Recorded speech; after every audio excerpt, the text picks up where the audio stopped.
আমাৰ সমগ্ৰ অসমতে মাননীয় মুখ্যমন্ত্ৰী মহোদয়ৰ বলিষ্ঠ নেতৃত্বত আমি ৰেচন কাৰ্ড ফেজ 2 ইতিমধ্যে 42 লাখ সন্মানৰ ব্যক্তিক দিছিলোঁ। পুনৰাই আজি 12 লাখতকৈ অধিক সন্মানৰ ব্যক্তিয়ে এই আঁচনিত উপভুক্ত হ'ল আৰু তেওঁলোকক আজি অনলাইন যোগে মাননীয় মুখ্যমন্ত্ৰী মহোদয় সমগ্ৰ ৰাজ্যবাসীকে সম্বোধন কৰিলে। আমি ৰঙিয়াতো তেখেতৰ ভাষণ শুনিলোঁ আৰু সকলো আমি আপ্লুত হ'লোঁ, তেখেতক ধন্যবাদ জনালোঁ। তেখেতৰ বলিষ্ঠ নেতৃত্বত আজি অসমত যি সৰ্বাত্মক উন্নয়ন ব্যাপক উন্নয়ন হৈছে, সকলো দিশতে আজি ৰাজ্যখনক আগবঢ়াই লৈ গৈছে। আজি গৰীব কল্যাণ যোজনাৰে সমাহিত কৰি জনতাক যিদৰে সেৱা দিছে আৰু এখন ৰেচন কাৰ্ডৰ উপলব্ধতা আৰু ৰেচন কাৰ্ডখন অবিহনে এটা পৰিয়াল কিমান অসুবিধাত পৰে আৰু এখন ৰেচন কাৰ্ড থাকিলে কিমান সুবিধা পায়, এই গোটেইখিনি কথা ইয়াত আজি আলোচনা কৰিলে আৰু নিশ্চিতভাৱে আমি 5000তকৈ অধিক ৰঙিয়া সমষ্টিত আজি এই ৰেচন কাৰ্ড ডিষ্ট্ৰিবিউশ্যন প্ৰক্ৰিয়াটো ইয়াত সমাপন কৰা হ'ল। ইয়াৰ লগে লগে 15,000 জনসংখ্যা ইয়াৰ পৰা উপকৃত হ'ব। কিছুমান অভিযোগ উঠিছে যে অযোগ্য মানুহেও ৰেচন কাৰ্ড পাইছে।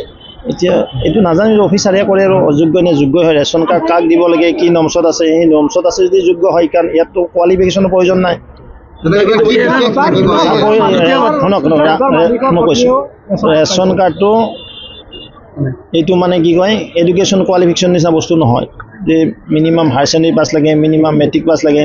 ইয়াত ইনকাম কথা আছে।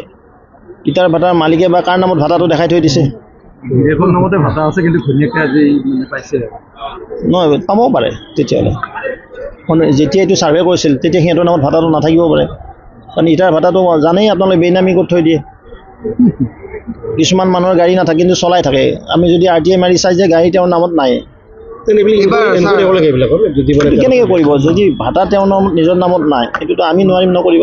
তেওঁলোকে আছে, আমাৰ চাৰ্কল অফিচাৰ আছে, মৌজাদাৰ আছে, এইবিলাক ইনকামৰ লগত জড়িত, লগতে আমাৰ বিষয়াসকল আছে, ADS আছে, গোটেই চাই মেলি এইটো কৰে। আৰু যদি কাৰোবাৰ সঁচাই ত্ৰুটি ভুল কৰি আছে নিশ্চয় ৰেক্টিফাই কৰা হ'ব। এইবাৰ ৰেচন কাৰ্ডৰ কি সুবিধা আহিব? মুখ্যমন্ত্ৰী ডাঙৰীয়াই এইটো ঘোষণা কৰিছে, আপোনালোকে সকলোৱে গম পায়। তেখেতে কৈছে যে আমি পাৰিলে ইফ ইট ইজ পচিবল মচুৰ দাইল মানে দাইলজাতীয় সামগ্ৰী লগতে চেনীৰ ব্যৱস্থা কিছু ছাবচিডি ৰেটত এই ৰেচন কাৰ্ডৰ জৰিয়তে দিয়াৰ কাৰণে ব্যৱস্থা কৰাৰ কাৰণে তেওঁ এক সিদ্ধান্ত ল'বলৈ আগবাঢ়ি গৈ আছে।